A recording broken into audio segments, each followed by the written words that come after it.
and welcome once again to Solo Board Gaming Presents. And today, it's Commands and Colors Napoleonics from GMT Games and designed, of course, by Richard Borg. One of an extensive series now, the Commands and Colors series. We have Ancients, we have Medieval. I was very nearly tempted by Samurai Battles, because Command and Colors Napoleonics, this is my very first Command and Colors game, my very first blocks game. I find that amazing, and for years I avoided them like the plague, and I don't know why. I can't now understand why I'd avoided them for so long, because really the whole thing is right up my street. I think I was so into hex and counter games, and yet my background, if I go back 15, 20 years, up until that point I was playing tabletop miniatures. I had 15mm armies, an Ancients army. It was the successor wars we were fighting. I had a Seleucid army, phalanxes, elephants, and things like that. I fought in the Napoleonic era. I had an Austro-Russian army and refought Austerlitz and that campaign on several occasions. I had an English Civil War army, the Royalists, pike and shot. All that went by the by, changes in career and time and that kind of thing. Out comes hex and counter, and for some reason I was ignoring these blocks, and yet what I'm looking at is a tabletop miniatures game, but without the huge expense of trying to start up a tabletop miniatures army once again from scratch, and the hours of painting which I'd no longer be able to do because my hands are so very unsteady for various reasons, and I just wouldn't be able to do it. And yet here was with these blocks staring me in the face. I should have taken the plunge a long while ago. So we're going to do a review today, and we're going to do the review while we're doing a playthrough demo. How about that? And we're doing the Battle of Vimiero from the Peninsula campaign. While I'm here, we may as well look at this, by the way. This is the scenario book that comes with Napoleonics. And there are 15 scenarios in here. Most of them Peninsular War, although we do get Quatre Bras and Waterloo at the end. And each scenario shows us exactly how to set up the terrain, exactly how to set up the blocks for the opposing forces, like so. And I said this is Vimiero, didn't I? Yep, it is. It's scenario 3. There we are. It gives us some historical background to each of these battles. Quite impressed with that. Tells us how many command cards to start with, any specific rules or specific victory conditions, and who moves first. We'll mention this again a little later. So, why do yet another video of Commands and Colors system? Commands and Colors Napoleonics in particular. There are dozens and dozens of them out there, and most of them are really good, and most of them are probably much better than I can do myself. So what's my excuse? I don't really know. I make videos of games that I enjoy playing, and that's my only excuse. So I think I'm going to plump it together in this video. That is a review, in that, what do I think of it? What we get in the box for those few remaining people who may not have taken the plunge yet, just like myself, who avoided it for so many years. Bit of rules, review it as we go along, look at the mechanics as we go through the battle, and do this playthrough of the battle, or at least play demo, so that we get the idea of how it works and just how quick it plays and how much fun it is. Obviously, I'm going to play solo, and like many people out there, I think Commands and Colors Napoleonics plays brilliantly solo. There is no problem whatsoever. And in fact, just a second, and the way I'm going to play solo is by using the designers, by using Richard Borg's solo adaptation, his solo rules, called The Power of Three. I've tried it with the full amount of cards. I've tried it with the Power of Three. I much prefer it Power of Three, but we'll explain that very shortly. I like this solo rule set. When we're saying solo, by the way, we're not talking about solo AI. We are talking about playing it solo, both sides to the best of your ability. So here we are then. An ever so quick rundown of what we get in the box. You get this brilliant game board. It's bright. Look how vivid that green is. It's plain and bright.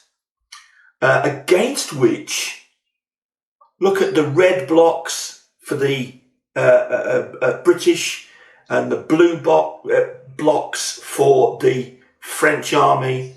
How well they look set against this brilliant, vibrant green board.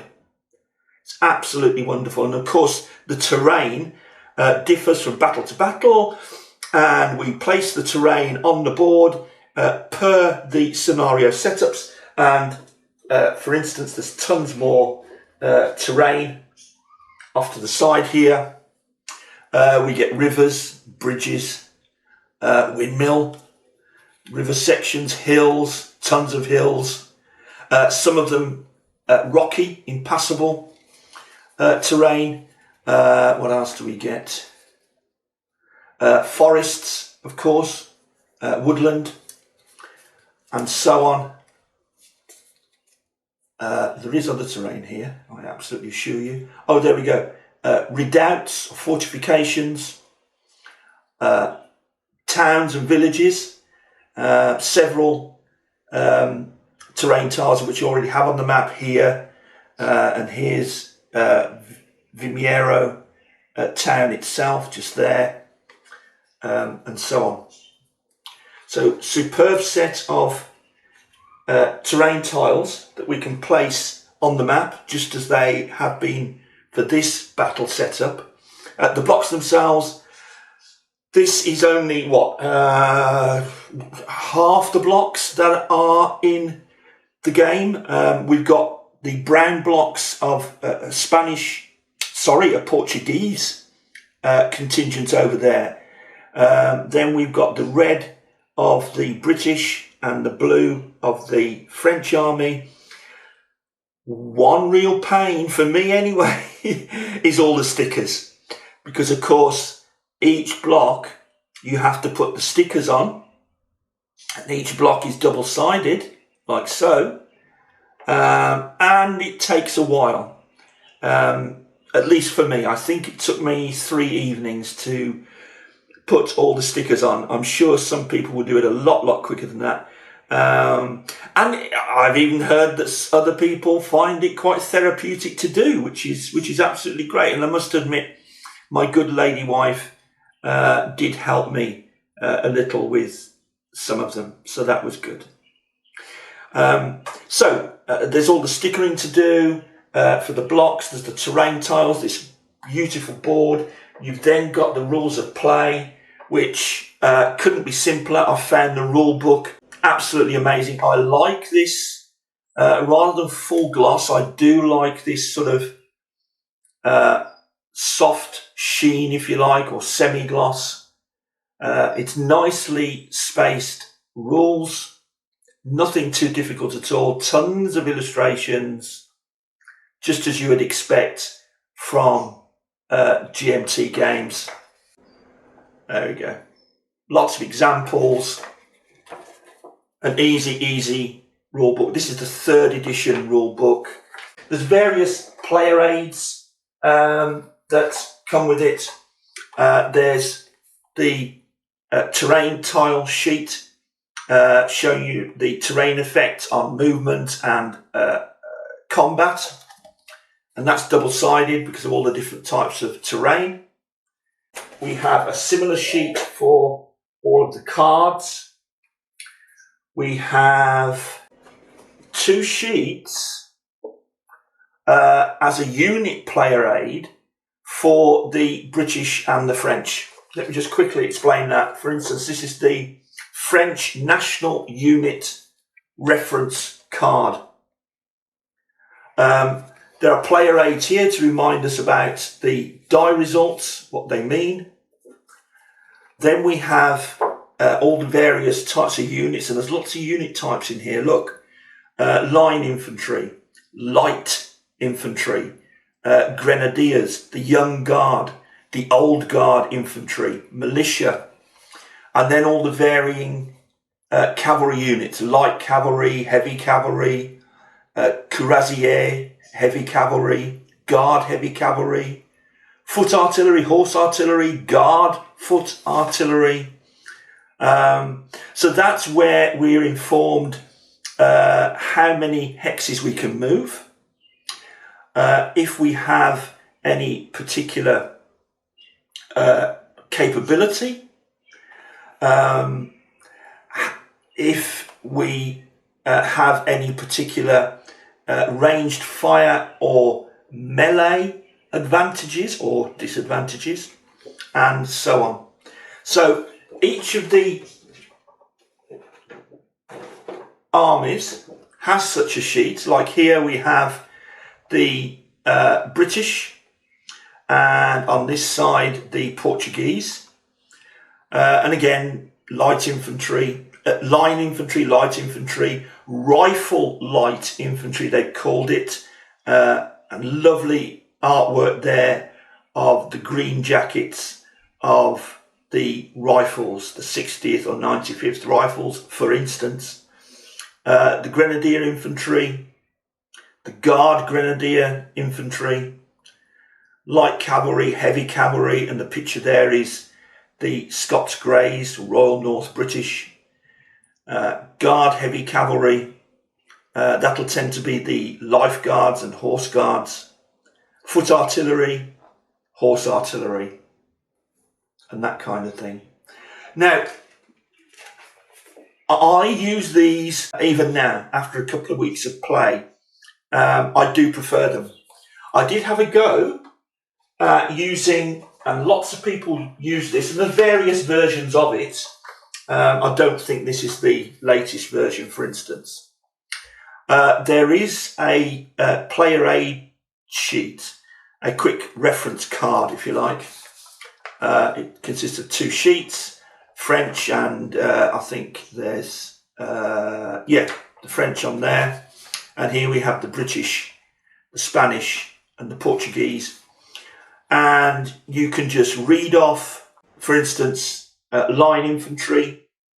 It'll give you its code, how many blocks per unit, what the movement is, 1 hex plus battle, or the light infantry can go 1 hex plus battle, or 2 hexes and no battle.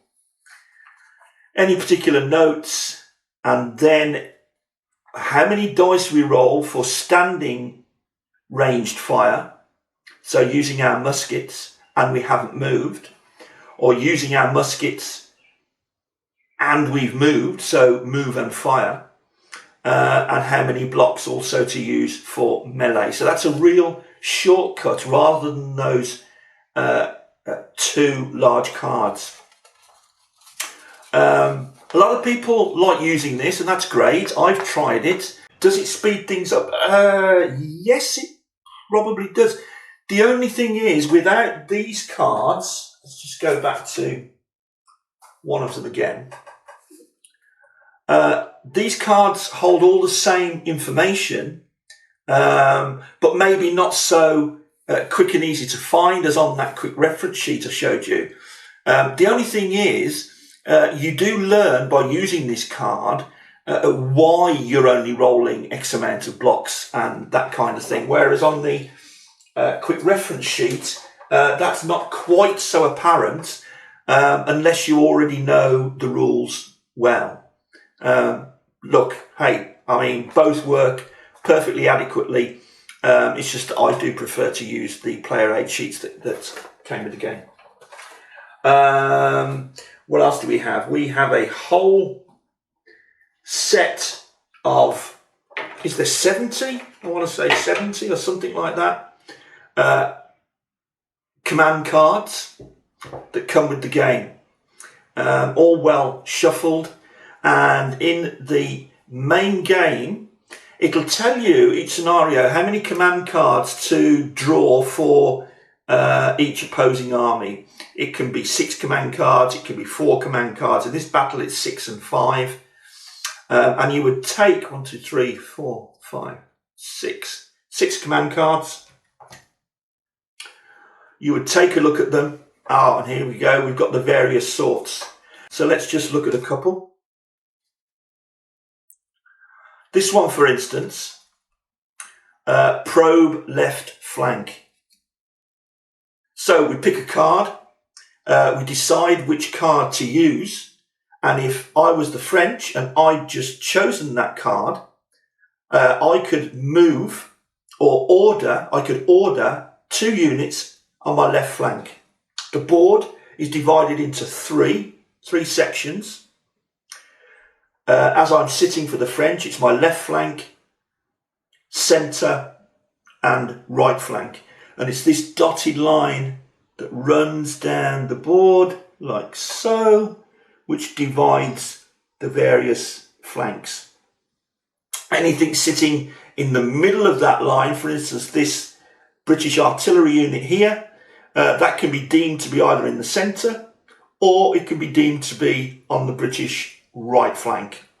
But for instance, okay, so the French can now move 2 units on the left flank, so you can pick up a unit and move it, or instead I could order that unit to stand and to fire, or if up against, in an adjacent hex to an enemy unit, I could order that unit to melee.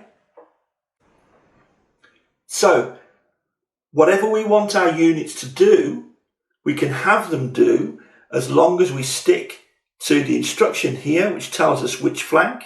It's either going to be left flank, centre or right flank, and how many units we can actually physically order. And we'll see that happen. Like here, there's another left flank where it says attack left flank, and we can order 3 units with that one, so that might be the better card. Attack right flank, like so. And then there are other cards, such as this card here. It tend to be tactical cards. And this one is called Elan. And this will allow me to roll battle dice equal to the number of command cards held in your hand. So I could roll 6 battle dice. For each symbol rolled, 1 unit of this type is ordered, and so on. So that a lot of these cards, and you'll see them in play during the game, that can be used. So for instance, being the British here, let's say I started with my 6 cards. I would play just 1 card for my turn, discard that card and draw 1 more off the top of the deck. And now it's the opponent's turn. So that's more or less how the cards work. Although in this solo game called Power of 3, we do things slightly differently. Now let's have a quick look at the dice, and you have to sticker all the dice as well. I had to sticker all these dice, but they've been well used in the past fortnight, and the stickers are still firmly attached. And there's 8 of these dice, and you roll, briefly, and at its most basic, you roll a dice per block. Like, for instance, this line unit here, its default position is to roll 4 combat dice. But being British infantry, they can actually roll an extra combat dice as one of their characteristics. The French have similar. Their line infantry only get the 4 dice, but in melee combat, when we're facing these big fellas, they get an extra combat dice for melee. So there's a really nice asymmetry. Although we all have similar types of units, there is a nuanced asymmetry between the opposing forces, which makes it really nice, really interesting. The 95th Rifles over here, because that's what I'm calling them right now, with this lovely green uniform, they are light infantry. They're in fact rifle light infantry. This is what they're called in the game. And instead of being able to ranged fire out to 2 hexes, they, as a unique bonus, can actually range fire out to 3 hexes. But in melee, they suffer, and we'll come on to that. So basically, playing the English, I want to keep those out of harm's way and just fire from a distance. So with the dice, when I roll the dice, each time I land like so, a blue infantryman, 2 infantry are killed, picked up, removed from the board. If I'm in melee and I land an infantryman and a sword, I can now count the swords in melee, and that would also be 2 infantrymen killed. That, for instance, would be in melee 3 infantrymen killed. The red artillery symbols means that there is 1 artillery loss, 2 artillery loss. The yellow cavalry means that we have success against cavalry units, and they all also have a flag symbol on one face of the dice, and the flag symbol means retreat. So each unit will normally retreat 1 hex back towards their own lines per flag symbol rolled. So if we roll 5 dice, 2 flag symbols, it'll retreat back 2 hexes. That's quite a retreat. Having a leader with you in the same hex with you, spurring you on, a leader can ignore 1 flag symbol, or being supported on 2 of your hex sides by other units, by other friendly units, that can ignore 1 retreat symbol. So there's a lot of mitigation. Look, most of it we're going to see as we briefly play through the game. So just before we start our battle, let's have a quick look at how Richard Borg's solo adaptation, let's call it, works. The power of 3. I like this, and now I'm using it all the time. And simply, we draw, each side draws just 3 cards from the top of the command deck, and we keep them face down.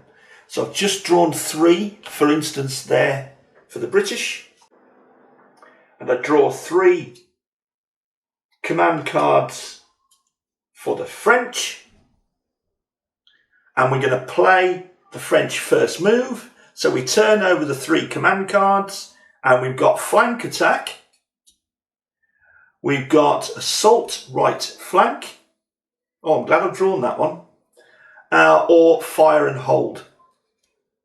Now I could decide to play one of these cards for my particular turn. For the sake of the demonstration, it doesn't really matter which, but where we've got assault, for instance, right flank, where we can order the number of units on our right flank equivalent to the number of command cards we hold.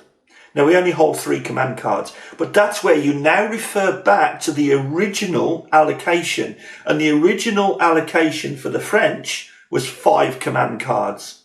So although the power of 3 only ever uses 3 command cards, when you get assault right flank and those cards show up there, you revert back to your original allocation to decide which units to move. So 3 command cards, but my original allocation according to the scenario is 5, so I can still move 5 units.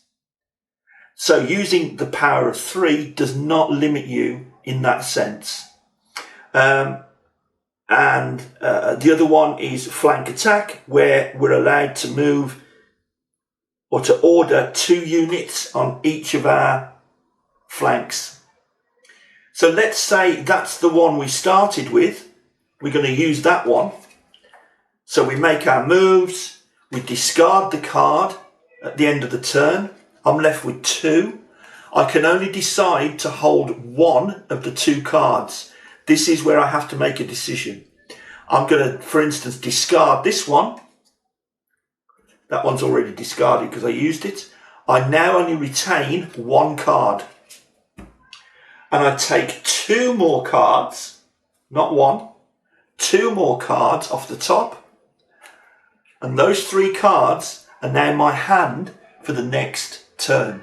And that's how we keep playing, where we play 1 card, discard it. We're left with 2 at the end of our turn. We choose between, discard 1 of them and draw 2 more. Now, the reason I like this is that when you're playing both sides to the best of your ability, a lot of this system relies on a certain amount of hand management. And you're not getting a view of what your opponent is building up in his hand too far in advance. Because he's never going to be left with more than 1 card. Now, you can hand manage that and try to build up cards for one of the particular wings of your army, one of the particular flanks of your army. But the fact that you're now adding 2 more to it, and you don't know what those are because you're not looking at them, you're keeping them face down, and then you're taking the opponent's view, it means that the fog of war is virtually always there. I really like this. It's very simple to use, the power of 3. I'll put those back on the bottom of the pile and keep the pile there. Ooh. Put those back on the bottom of the pile and keep the pile there. And I think we'll get started with our battle. Let's go.